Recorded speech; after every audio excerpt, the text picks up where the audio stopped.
3장 5절 말씀입니다. 3장 5절 함께 읽겠습니다. 하나님이 이르시되 이리로 가까이 오지 말라. 내가 선 곳은 거룩한 땅이니 내 발에서 신을 벗으라. 모세가 호렙산에서 하나님을 만나지요. 하나님이 그에게 신을 벗어라 라고 요구하십니다. 신을 벗는 중요한 두 가지 이유가 있습니다. 첫 번째는 하나님이 계신 곳이기 때문에 그렇습니다. 하나님이 계신 거룩한 곳이기 때문에 신을 벗어야만 하나님께 가까이 나갈 수 있습니다. 제사장들이 성소에 들어갈 때 신을 벗고 물두멍에서 발을 씻고 들어가야 합니다. 근데 중요한 것은 이것입니다. 이 말씀이 우리로 하여금 깨닫게 하는 중요한 것은 무엇인가? 하나님이 어디 계신가를 깨닫게 합니다. 하나님은 어디 계신가? 내가 서 있는 곳에 계시다는 거예요. 내가 서 있는 곳, 우리가 수십 번 반복해서 배운 히브리어의 하마콤입니다. 내가 선 곳은, 하마콤은 신이 있는 곳이다. 그 이야기는 네가 서 있는 곳에 신이 있다는 깨달음을 주는 거예요. 그러니까 우리의 모든 일상이 거룩한 거예요. 예배당에만 주님이 계신 게 아니라, 소위 말하는 신의 산에만 주님이 계신 것이 아니라, 네가 서 있는 그곳은 하마콤이다. 네가 있어야 될 그곳에 네가 있으면 네가 서 있는 그곳이 바로 주님이 함께 계시는 곳이다 라는 것을 깨닫게 합니다. 하마콤이에요. 그래서 이 하마콤의 신비를 우리가 깨닫습니다. 네가 서 있는 곳이 바로 주님이 함께 계시는 곳이다. 이러한 이해와 깨달음을 갖는 것이 참된 신앙이에요. 그래서 여러분들, 교회에만 주님 계시다, 예배당에만 주님 계시다, 그래서 자꾸만 교회로 불러들이는 것은 올바른 신앙행위다 라고 말할 수 없습니다. 우리는 일주일에 한두 번 교회에 모여서 함께 교우들끼리 예배하면서 신앙의 교제를 나누는 것이지, 여기에 하나님이 계시기 때문에 여기에 모이는 것이 아닙니다. 성경은 우리로 하여금 깨닫게 합니다. 우리가 서 있는 그곳이 하마콤입니다. 거기에 주님이 계십니다. 그래서 우리가 신을 벗어야 되는 것입니다. 우리의 모든 일상이 거룩함이라는 것을 우리로 하여금 깨닫게 합니다. 하나님은 특정한 장소에 계시고 머문다라는 것이 아니라, 지금 모세에게, 모세야, 네가 서 있는 모든 곳이 거룩한 곳이고 네가 서 있는 모든 곳에 나는 너와 함께한다라는 것을 하나님이 깨닫게 하십니다. 그리고 신을 벗어야 되는 또 한 가지 이유를 고고학적 이해를 통해서 우리가 배울 수 있습니다. 신을 벗어야 하는 이유는 무엇인가? 하나님이 함께 하시는 전쟁을 해야 하기 때문에 신을 벗는 것입니다. 1898년에 이집트의 히에라콘폴리스에서 영국의 고고학자인 제임스 캐벨이라는 사람이 유물 하나를 발견을 해요. 이 나르메르 팔레트라는 유물을 발견하는데, 왼쪽이 앞이고 오른쪽이 뒷면이에요. 파라오가 화장할 때 쓰던 팔레트예요. 지금도 그 여자들 색조 화장할 때 쓰는 걸 팔레트라고 하죠. 고대 이집트에서 왕이 눈화장할 때 쓰던 팔레트가 이 나르메르 팔레트입니다. 이 뒷면에 동그랗게 생긴 부분에 이제 색조 화장품을 갈아서 아침마다 파라오가 화장을 했어요. 눈화장은 굉장히 중요했습니다. 왜냐하면 화장은 나를 깨우는 행위이기 때문에 코스메틱이라고 이야기를 합니다. 나를 깨우는 행위가 바로 화장이었어요. 그래서 이집트의 왕들, 옛날에는 남자들이 화장을 많이 했거든요. 화장은 원래 남자들의 행위였어요. 그래서 지금 다시 고대로 회귀하려고 남자들이 다시 화장을 하는데, 남자들 화장을 뭐라고 하지 마십시오. 고대 시대가 그리워하는 유전자가 발동을 한 것이기 때문에 남자가 귀걸이하고 뭐 화장하고 다 괜찮습니다. 그런데 이 석판에 그려진 조각을 보면 이집트 통일 과정을 조각해 놨어요. 여기에 신을 벗어라라는 것을 깨달을 수 있는 중요한 조각의 장면이 있습니다. 전쟁하고 있는 파라오가 신을 벗고 있고, 그 신을 들고 있는 제사장의 모습이 보입니다. 왕이 전쟁을 하는데 신을 벗고 있고 왕의 신을 들고 있는 제사장이 있어요. 고위 직분의 제사장이라는 것을 알 수 있습니다. 왜 신을 벗어서 제사장이 신을 들고 있는가? 신이 함께하는 전쟁이기 때문에, 거룩한 전쟁이기 때문에 신을 벗는 것입니다. 그래서 고고학 공부가 중요한 거예요. 성경에도 보면요, 신을 벗으라는 장면은 딱 두 장면 나와요. 모세에게 이집트로 가서 파라오와 전쟁하라 하기 전에 하나님께서 지금 모세에게 신을 벗어라라고 말씀하셨고, 가나안 전쟁을 앞둔 여호수아에게 하나님이 신을 벗으라라고 요구하시죠. 여호수아 5장 15절, 여호와의 군대 대장이 여호수아에게 이르되 내 발에서 신을 벗어라, 내가 선 것은 거룩하니라 하니 여호수아가 그대로 행하니라. 전쟁을 앞둔 경우에 딱 두 번 쓰였습니다. 신을 벗는다라는 의미는 신이 함께하는 전쟁이라는 거예요. 여러분, 우리는 매일의 일상이 전쟁입니다. 부부가 다투는 거를 뭐라고 해요? 부부싸움이라고 하죠. 전쟁이에요. 애 키우는 걸 뭐라고 그래요? 육아전쟁이라고 하죠. 우리는 늘 전쟁하고 싸웁니다. 삶이 곧 전쟁이에요. 그런데 우리의 삶은 전쟁인데 누가 함께 하시는 전쟁이냐? 하나님이 함께 하시는 전쟁이라는 거예요. 그래서 하마콤이 중요해요. 내가 서 있는 이곳이 거룩한 것, 주님이 함께 하시는 것이다. 그런데 나의 모든 전쟁에도 주님이 도와주시기 때문에 신을 벗으라 라고 말씀하시는 거예요. 이해가 되시지요? 우리는 거룩한 장소에서 매일 거룩한 전쟁을 하고 있습니다. 우리의 인생은 절대 홀로 가는 것이 아닙니다. 주님이 우리를 도우시며 우리와 함께 하시며 우리를 위해 싸우고 계십니다. 자, 이제 3장 14절에서 13절에서 14절 말씀 함께 읽겠습니다. 모세가 하나님께 아뢰되 내가 이스라엘 자손에게 가서 이르기를 너희 조상의 하나님이 나를 너희에게 보내셨다면 그들이 내게 묻기를 그의 이름이 무엇이냐 하리라.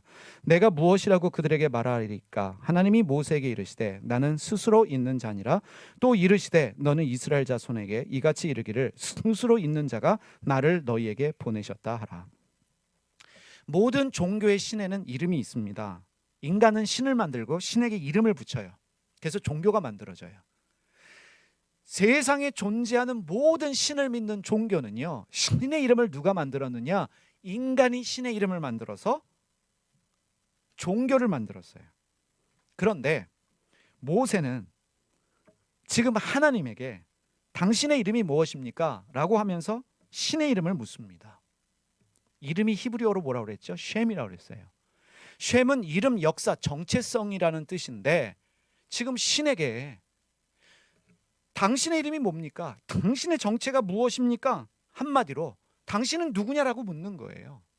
그랬더니 하나님이, 여기 지금 하나님으로 번역되어진 히브리어가 다 엘로힘이에요. 신에게, 이래야 좀 이게 정확해요. 신에게 묻는 거예요. 당신의 이름이 뭡니까? 라고 물었거든요. 그랬더니 신이 모세에게 뭐라고 해요? 나는 스스로 있는 자다. 나는 스스로 있는 자다. 에흐의 아시에르 에흐에라는 히브리어 말인데, 이 말은요 이렇게 말할 수 있어요. 성경에서 가장 번역이 어렵고 난해한 문장 중에 하나입니다. 우리 말에는 나는 스스로 있는 자다 번역하고 있지만 이건 임의적인 번역이고, 히브리어를 공부하는 대가도 이 말에 대해서는 퀘스천을 답니다. 알 수가 없는 번역이에요. 에흐의 아시엘 에흐의 가장 번역하기 힘들고 어려운 난해한 말인데, 그래서 이런 말로 이해해요. 나는 나다. 가장 고상한 번역이 나는 스스로 있는 자다. 또 어떤 분은 이렇게 번역해요. 나는 내가 있고 싶은 곳에 있을 거야. 난 그런 신이야 라는 뜻이고, 제가 지지하는 가장 훌륭한 번역은 이겁니다. 내 이름 알아서 뭐하게? 내 이름 왜 묻니? 이렇게 번역하는 학자도 있어요. 미국에서 히브리어의 대가라고 말하는 교수님의 번역인데, 내 이름 알아서 뭐하게? 라고도 번역할 수 있지만 이 말은 아무리 뛰어난 학자라고 할지라도 번역하기 힘든 말이다. 이건 무엇을 말할까요? 신은, 우리가 하나님이라고 부르는 신은 자기 이름을 알려주지 않았어요. 근데 사람들은 이 이름을 나름대로 이해해서 만들었어요. 사람들이 에흐에라고 말한 이 신의 이름을 어떻게 만들었냐면 야훼 또는 여호와로 불렀어요. 야훼, 여호와. 이것도 정확한 것은 아닙니다. 사실 히브리어는 자음만 있었고 모음이 없었기 때문에 이 모음은 후대에 붙였거든요. 유대인들은요, 나는 스스로 있는 자다, 이 말이 너무나 경건하고 너무 거룩했기 때문에 발음한 적이 없어요. 이 단어가 나오면, 성경에도 이 단어가 나오면 꼭 아도나이, 나의 주님으로 발음을 했습니다. 그래서 누구도 나는 스스로 있는 자로 번역되어진 이 히브리어 발음을 들어본 사람도 없고 전해지지도 않아요. 야훼는 자음만 발음한 것이고요. 야음은 자음만 발음한 것이고, 그리고 여호와는 야훼에 아도나이 모음을 갖다 붙인 게 여호와예요. 무식하면 용감하다고 유튜브에도 보면은 뭐 야훼가 맞다, 여호와가 맞다 싸우시는 분들이 있어요. 미안한 얘기지만 공부를 제대로 안 했다는 거예요. 야훼도 여호와도 사람이 만든 것이고, 야훼는 자음이고 여호와는 아도나이의 모음을 갖다 붙였습니다. 그래서 최근에는 학자들끼리 합의를 봤어요. 유대인들이 이 단어를 보면 아도나이로 발음하는 것처럼 우리도 더 이상 여호와, 야훼라는 단어를 쓰지 말고 주님으로 번역합시다 라고 해서 최근에 번역되어지는 성경들은 야훼, 여호와를 쓰지를 않고 주님으로 번역을 합니다. 하나님이 중요할까요? 하느님이 중요할까요? 중요하지 않아요. 그 말은 신이라는 뜻이거든요. 우리말에 한님이라는 말이 있어요. 옛날에 우리는 크고 전능한 신을 한님이라고 불렀어요. 이 한님은 끝이 없다, 크다라는 뜻인데, 한울림이라는 우리말이 있거든요. 하늘에 계신 신을 우리말에서는 한울림이라고 했어요. 하나뿐인 신은 한알림, 한울림, 한울림을 다 포함하고 있는 우리의 말이 한님이에요. 사실 기독교와 캐톨릭이 합의하면 우리는 한님으로 부르는 게 맞아요. 근데 이제 개신교는 신은 하나야 라고 하니까 하나님, 카톨릭은 하늘에 계셔, 그래서 하느님. 그래서 기독교인들이 모여서 애국가를 부르면 하나님이 보호하사, 그래서 뉴스에도 나오지요. 국어 사전적으로 하느님이 맞는데, 근데 전 세계적으로 하나님 싸우는 나라는 우리나라밖에 없어요. 그냥 신이라는 뜻이에요. 유대인들은요, 하나님을 뭐라고 부른다고요? 하셴, 그 이름이라고 불러요. 유대인들은 하나님을 이름을 알 수 없으니까 하셴, 그 이름께서. 여러분, 이건 신비예요. 하나님이 자기의 이름을 알려주신 적이 없어요. 우리가 알 수 없어요. 그래서 신앙은 신비거든요. 전 세계 모든 종교가 신의 이름이 다 있는데 신의 이름이 알려지지 않은 유일한 종교가 기독교예요. 근데 우리는 하나님이 신의 이름인 줄 알고 있어요. 그래서 하나님 싸우는 거예요. 야훼, 여호와 논쟁을 벌이고 있는 거예요. 그래서 신비를 잃어버렸어요.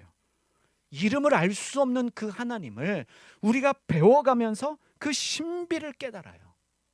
하나님은 자기 이름을 알리시거나 자기 이름을 남기시지 않았어요. 여러분, 놀랍지 않아요? 그래서 하나님 자녀도 굳이 이름 남기려고 애쓸 필요가 없다는 거예요. 호랑이는 죽어서 가죽을 남기고 사람은 죽어서 이름을 남긴다? 하나님께는 상관이 없는 얘기예요. 내 이름 알아주지 않아도, 누가 나 몰라주지 않아도 마음 상할 일이 없다. 그래서 우리가 출애굽기를 통해서 알아야 될 건 무엇이냐면, 우리는 하느님의 이름을, 신의 이름을 알 수가 없다는 것입니다. 자, 3장 18절, 이제 마지막 9절 보겠습니다. 함께 읽겠습니다. 그들이 내 말을 들으니 너는 그들의 장로들과 함께 애굽 왕에게 이르기를 히브리 사람의 하나님 여호와께서, 잠깐만요, 여호와께서, 그러면 이제 번역은 이렇게 해야 돼요. 하나님 주님께서. 신인데 이 신이 스스로 있는 신인데 야훼인지 여호와인지, 그래서 유대인들은 우리가 나오는 여호와께서 나오면 이 부분은 반드시 아도나이로 읽어야 돼요. 저도 미국에서 공부할 때 이 단어가 나올 때 야훼 여호와로 읽으면 틀려요. 아도나이로 읽어야 돼요. 주님께서 우리에게 임하셨은즉 우리가 우리 신인 하나님, 신인 누구께? 주님께, 아도나이께 제사를 드리려 하오니, 지금 유대인들은 이 하나님을 하셴이라고 말합니다. 그 이름에게 제사를 드리려 하오니 사흘길쯤 광야로 가도록 허락하소서 하라. 이제 모세와 아론이 이집트 왕에게 가서 광야길을 3일길을 들어가도록, 거기서 우리가 하나님을 예배하도록 허락해달라라고 이야기하는데, 이 3일길은 성경에서 참으로 중요합니다. 3일길은 숫자 3이 상징하는 의미가 있어요. 말 그대로 3일길이 아닙니다. 아브라함이 아들 이삭을 번제로 드리기 위해서 모리아산까지 며칠 길을 걸어가죠? 3일길을 걸어갑니다. 3일의 시간은요, 포기하고 또 포기하면서 하나님 찾는 시간, 자신을 온전히 하나님께 맡겨드릴 수 있는 충분한 시간을 말합니다. 3일은 충분한 시간이에요. 성경에서 3일은 요나가 물고기 뱃속에 3일이 있었죠. 예수님이 죽으시고 무덤에 며칠 있었어요? 3일이요. 요셉이 형들 만나고 형들을 옥에 며칠 가둬요? 3일을 가둬요. 3일은 충분한 시간입니다. 다시 말하면 고민하고 질문하고 성찰할 수 있는 충분한 시간. 지금 모세와 아론이 3일 길을 걸어가겠다는 뜻이 아니라 우리는 광야까지 갈 수 있는 충분한 시간이 필요하다. 광야로 들어갈 수 있는 충분한 시간을 달라. 여러분, 이스라엘 백성이 광야에 몇 년 있어요? 40년을 있어요. 3일은 또 다른 말로 40년입니다. 광야에서 지낼 수 있는 40년을 우리에게 달라라고 요구하는 거예요. 이것은 우리에게 무엇을 깨닫게 하느냐? 하나님은 우리에게 충분한 시간을 허락하신다는 거예요. 우리에게 3일길을 허락하십니다. 생각할 수 있는, 고민할 수 있는, 질문할 수 있는 충분한 시간을 허락하신다. 다시 말해서 광야도 나에게 필요한 만큼 충분하게 주신다라는 것을 여러분이 기억하십시다. 여러분, 어찌하든지 이름을 알 수 없는 신을 믿고 있는 우리가 그 하나님을 배워간다는 것은 상당한 신비로운 일입니다. 이 신비 가운데 계속해서 여러분 이 믿음의 신비를 경험할 수 있는 은혜가 여러분 가운데 넘쳐나시기를 바랍니다. 기도하겠습니다. 살아계신 하느님, 하나님, 우리가 하나님이라고 부르는 그 신, 이름을 알 수 없는 그 신을 믿으면서 예배하고 있습니다. 우리에게 이름을 알려주시지 않은 하셴, 그 이름 앞에 기도하오니 그 신비를 우리에게 깨닫게 하여 주셔서 정말로 하나님께서 우리에게 원하시는 뜻이 무엇인지를 깨달아 알아서 하나님의 생활 방식에 따라서 살 수 있는 저희가 되게 하여 주시옵소서. 참된 구원의 신비를 묵상하며 날마다 하나님 뜻 찾는 저희 되게 하여 주시기를 우리 주님 예수님의 이름으로 기도드립니다.